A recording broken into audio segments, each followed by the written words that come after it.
If you observe the natural cycle of the body, there is something called a mandala. Every 40 to 48 days, the system goes through a certain cycle. Every cycle of this, every single cycle, in this 3 days will appear where your body does not need food.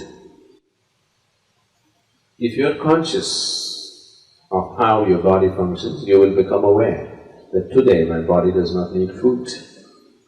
And without any effort, you can go without food on that day, if you observe the cycle properly.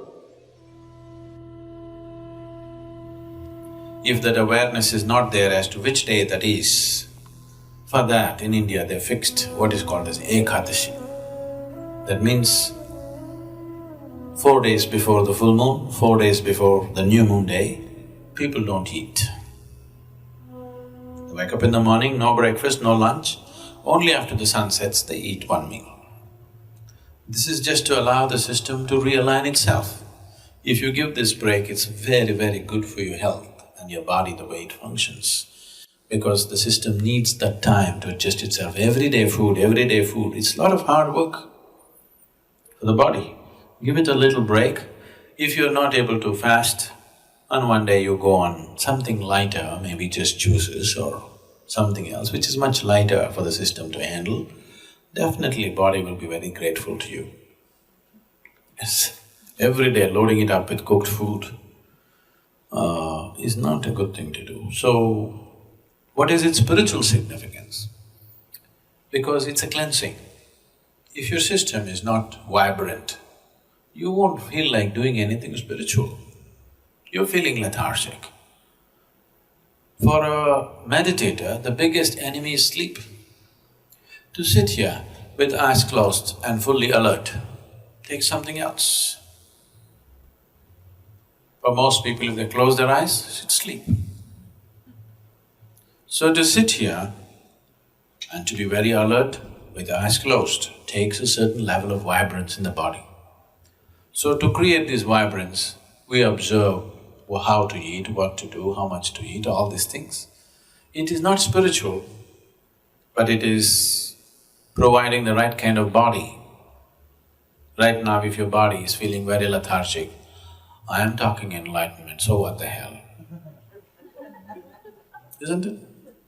So keeping it vibrant, alert, and keeping the body free of pains and problems is important because only then you will seek something bigger. Right now your leg is hurting, really hurting. God appeared. What will you ask? My leg pains. Yes or no? What more will you ask? That's all you will ask, isn't it? Because body has that kind of power over you. Unless you keep it in a certain level of ease, it rules you from every direction. Isn't it so? For this, keeping your body very pure and healthy is important, otherwise body becomes the dominant force in your life. It will not allow you to think beyond. Right now, if something starts really paining in your body, just your little finger really starts hurting badly, you are not interested in God, enlightenment, meditation, nothing. You are interested in this one. Isn't it so? So this one has that kind of power, so you must keep this one happy. Only then it'll allow you to do something else, otherwise it'll not allow you. So in that context, fasting here and there, giving the body a break to recover itself, recover its vibrance, not become lethargic with food, is important. Instead of fasting, if you just keep sufficient break between one meal and the next meal, if I say this, you will give up yoga. The ideal break between one meal and the next meal is 8 hours always. If 8 hours is not possible for you, minimum 5 hours break is needed. You must feel a certain sense of hunger before you eat. Before you feel hungry, if you put food into the system will become lethargic. It will not know vibrance. When I say vibrance, I'm not just talking about you being right now awake. We are not in the same level of vibrance right now. Each one of us, we are eating the same kind of food, we are breathing the same air, we are in the same space, but we are not in the same level of experience. This moment how I am within myself, I will not exchange this for anything in the world.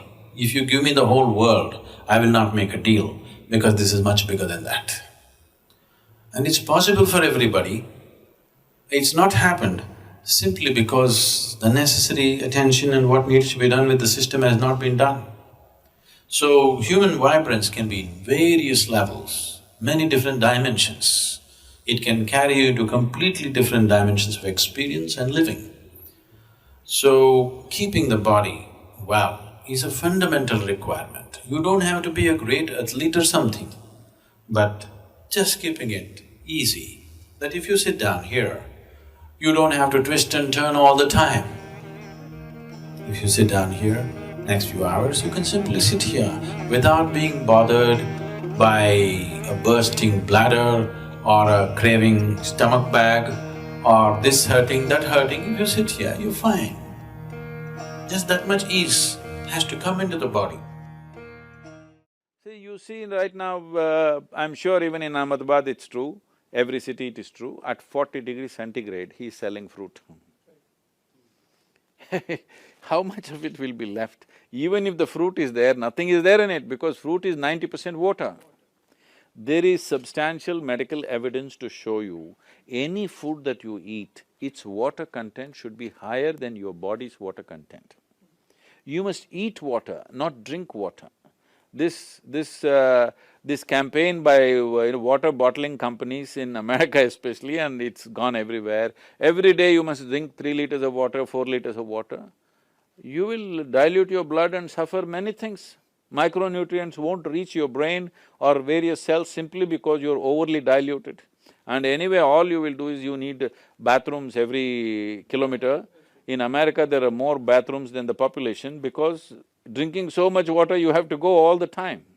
You must eat water, your food must have water content. You eat dry food and then drink water, it doesn't do the thing. Fruit has nearly 80 to 90% water, and that's why it's the best thing to consume. We have to bring it back into the nation's diet. As far back as many centuries or a millennia ago, people have noticed that we were eating a lot of fruit because we have the highest variety of fruits in this country. But most of the traditional fruits are gone, most of the fruits you see in the market are from New Zealand or Australia or Thailand or somewhere. Traditional fruits are almost going out. I don't know what you call them, the local names, but there are so many varieties of tropical fruits in this country which are all vanishing. From the market it's vanished. The trees also I don't see them anywhere anymore, which were all common at one time. I'm not talking 500 years ago, I'm talking 50 years ago, this was all very, very common.